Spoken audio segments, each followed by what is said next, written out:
யார் இந்த சிவன்? சிவன் என்றால் ஒரு மனிதர் இல்ல, ஒரு சக்தி, ஒரு அதிசயமான ஆற்றல்.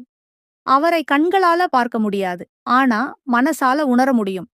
அவரது உடலில் இருக்கும் 3 சாம்பல் கோடுகள், பிறப்பு, வாழ்க்கை, மரணம், இந்த மூன்றும் தான் உலகத்தின் சுற்று. இந்த மூன்றையும் புரிந்தவன்தான் உண்மையான யோகி, அதுவே சிவன்.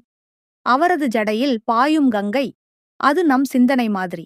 அது அமைதியா இருந்தா நம்ம வாழ்க்கையும் அமைதியா இருக்கும். அதனாலதான் சிவன் எப்போதும் தியானத்தில் இருப்பார்.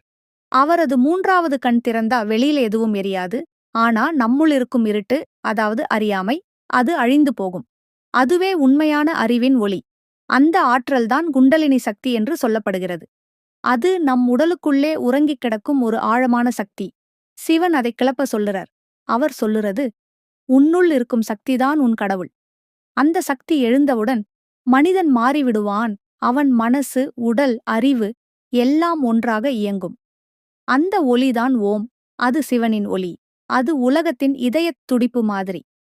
சிவனின் ஒவ்வொரு செயலும் அர்த்தமா இருக்கும். அவர் நடனமாடும்போது பிரபஞ்சமே நடக்குது. அவர் சிரிக்கும்போது மலைகளும் நதிகளும் உயிர் பெறுது.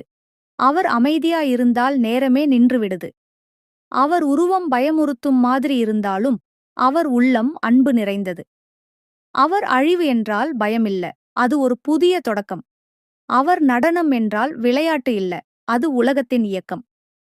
சிவன் சொல்றாரு, உன் வாழ்க்கையில் வரும் வலி ஒரு பாடம், ஒவ்வொரு இழப்பும் ஒரு புதிய வாய்ப்பு.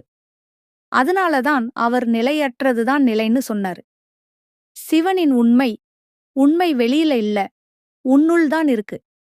நீ அமைதியா இருந்தா உலகமே உன்னோட அமைதியா இருக்கும். அவர் நம்மை வழிபட சொல்லல, அவர் சொன்னது, நீயே கடவுளா மாறு. இந்த உண்மை புரிந்தவன்தான் மரணத்தையும் பயமில்லாம பார்க்க முடியும், அழிவையும் சிரிப்பாக ஏற்க முடியும். இதுதான் சிவ தத்துவம். சிவனின் தத்துவம் ஒரு மதம் இல்ல, அது ஒரு வாழ்க்கை உண்மை. சிவனின் மனைவி பார்வதி, அது சக்தி. அவள் இல்லாமல் சிவன் முழுமை இல்ல. அது சொல்லுறது, ஆணும் பெண்ணும் தனி சக்தி இல்ல, இருவரும் சேர்ந்தாதான் உலகம் முழுமையடையும். சிவனின் கையில் இருக்கும் திரிசூலம் மனசு, உடல், ஆன்மா மூன்றையும் கட்டுப்பாட்டில் வைக்கிற சக்தி.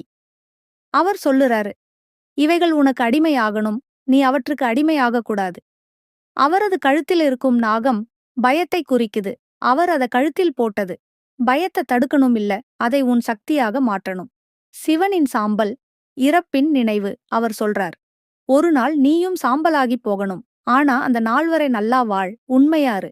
சிவனின் டமரு ஒலி, அதிலிருந்துதான் பிரபஞ்சம் ஆரம்பமானது. அவர் சொல்றாரு, நீ பேசுற வார்த்தை ஒரு சக்தி, அத நல்லதுக்காக பயன்படுத்து. சிவன் பிச்சைக்காரன் மாதிரி இருந்தாலும் உண்மையில் அவர் உலகத்தின் அரசன். அவர் சொல்றாரு, உனக்குள்ள ஆசைகள்தான் உன்னை அடிமையாக்குது, அந்த ஆசை இல்லாம போனவன்தான் உண்மையிலேயே ராஜா. சிவனின் முகம் ஒரு பக்கம் அமைதி, இன்னொரு பக்கம் தீ. அது வாழ்க்கை மாதிரிதான். சில நேரம் அமைதி, சில நேரம் போராட்டம். அதை சமநிலையில வச்சிருக்கணும். அதுதான் சிவன் சொல்ற பாடம். அவர் சொல்றாரு, நீ உலகத்தோட போராடாதே, உன் மனத்தோட வெல்லு. அது வென்றவன்தான் ஞானி, அதுதான் உண்மையான சிவபக்தன். நாம் கோவிலுக்கு போவது, விளக்கு ஏற்றுவது நமக்குள்ள ஒளியை எழுப்புவதற்காகத்தான். அந்த ஒளி எழுந்தவுடனே நீயே ஒளி, நீயே கடவுள், நீயே சிவன் ஆகிடுவாய். இந்த மாதிரி ஆன்ம ரகசியங்கள் உங்களுக்கு பிடிச்சிருந்தா நம்ம சேனலை சப்ஸ்கிரைப் பண்ணுங்க. அடுத்த வீடியோவில்